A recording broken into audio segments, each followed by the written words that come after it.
এই গ্রামে হাসান নামে এক দরিদ্র কৃষক বাস করত। হাসান তার স্ত্রী এবং ছোট্ট একটি মেয়েকে নিয়ে একটি কুঁড়ে ঘরে থাকতো। ঘরটুকু ছাড়া তাদের আর কিচ্ছু ছিল না। হাসান পরের জমিতে কাজ করে যতটুকু উপার্জন করত তা দিয়ে তাদের সংসার চলতো।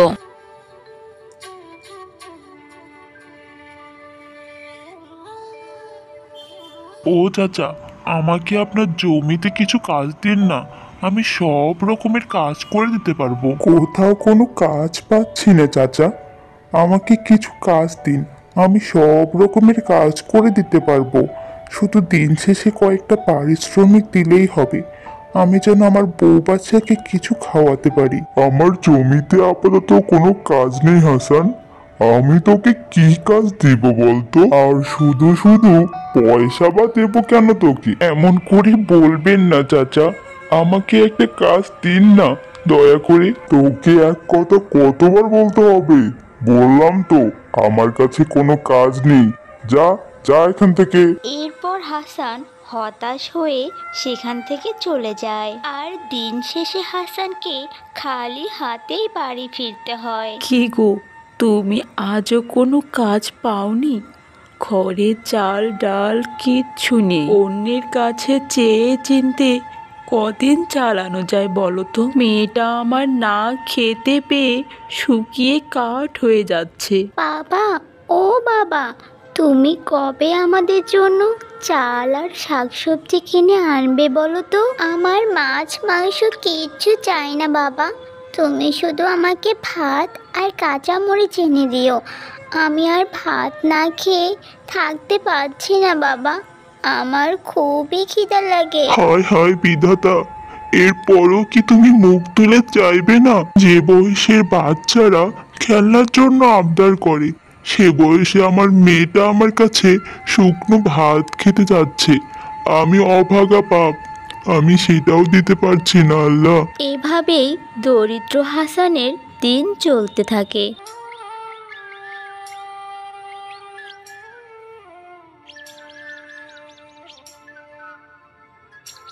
না খেতে পেয়ে একদিন হাসানের স্ত্রী এবং সন্তান দুজনেই অসুস্থ হয়ে পড়ে। বাবা, ও বাবা, আমি চলে যাওয়ার আগে আমার শেষ ইচ্ছেটা পূরণ করবে বাবা? বল না রে মা, দেখি তোর এই হতভাগা বাপ তোর ইচ্ছাটা পূরণ করতে পারে কিনা। আমাকে আমাকে কয়েকটা ভাত এনে দাও না বাবা। দাঁড়া দাঁড়া মা, আমি দেখি কোথাও পাই কিনা। তুই একটু দাঁড়া মা, আমি দরকার হলে ভিক্ষা করেও তোর জন্য ভাত নিয়ে আসবো মা। এরপর হাসান তাড়াতাড়ি সেখান থেকে বের হয়ে যায়। এরপর গ্রামের সকল ঘরে ঘরে হাসান ভাত চাইতে থাকে, কিন্তু কেউ হাসানকে এক মুঠো ভাতও দেয় না। এরপর হাসান হতাশ হয়ে চারিদিকে খুঁজতে শুরু করে, কোথায় সে দুমুঠো খাবার পাবে। এই তো, এই ঘরে ভাত আছে। আমার মেয়ের শেষ ইচ্ছে আমাকে পূরণ করতেই হবে। দরকার হলে আমি চুরি করব। এরপর হাসান গ্রামের একটা বাড়ি থেকে ভাত চুরি করে নেয়। গ্রামের লোকেরা এটা দেখতে পেয়ে তার পিছু পিছু ধাওয়া করতে থাকে। এই চোর চোর, কোথায় আছিস রে? এই চোরকে ধরো, কে কোথায় আছিস? মারে মা, দেখ দেখ, আমি তোর জন্য ভাত এনেছি।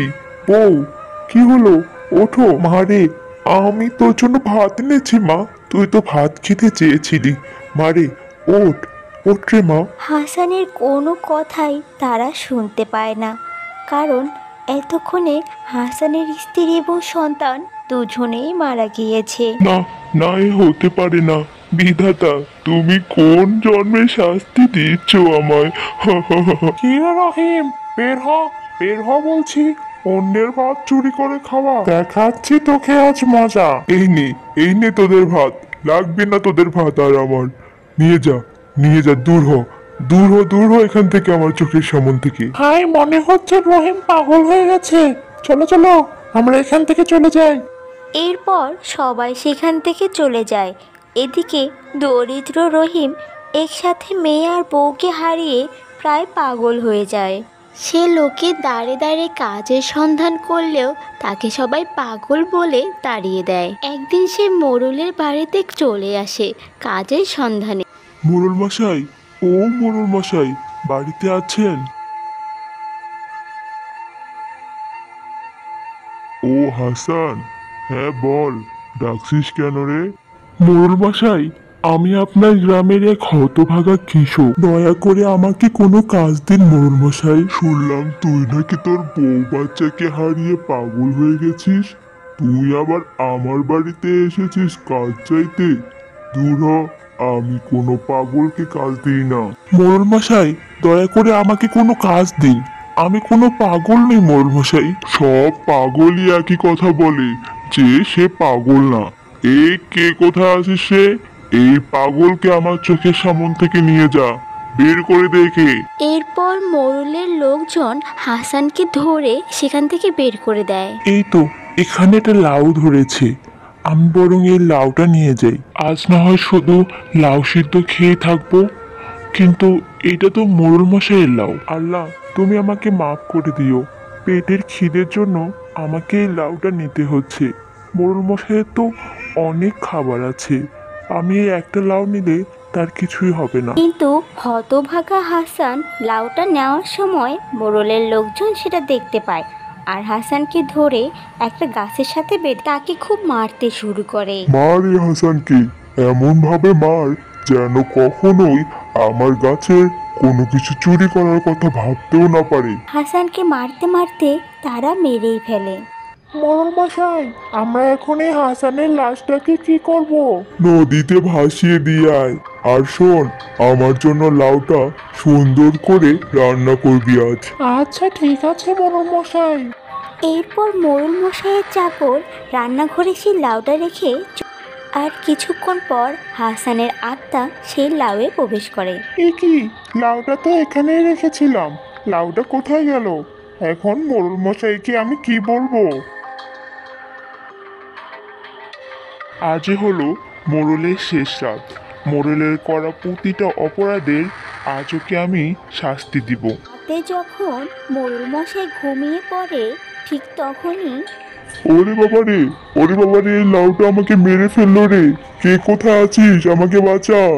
মোড়ল, তোকে আজ আমি ছেড়ে দিব না, তোকে ছেড়ে দিলে যে আমার আত্মা শান্তি পাবে না। শান্তি পাবে না মানে?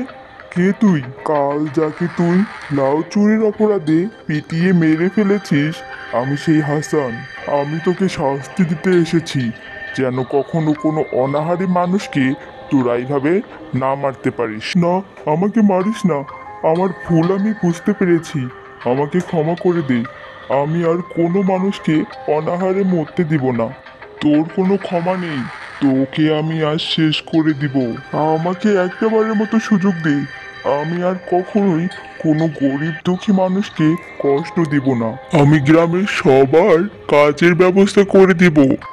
এরপর হাসান মোড়লকে ছেড়ে দেয় আর মোড়ল তার ভুল বুঝতে পারে এবং গ্রামের গরিব দুঃখীদের সাহায্য করতে থাকে।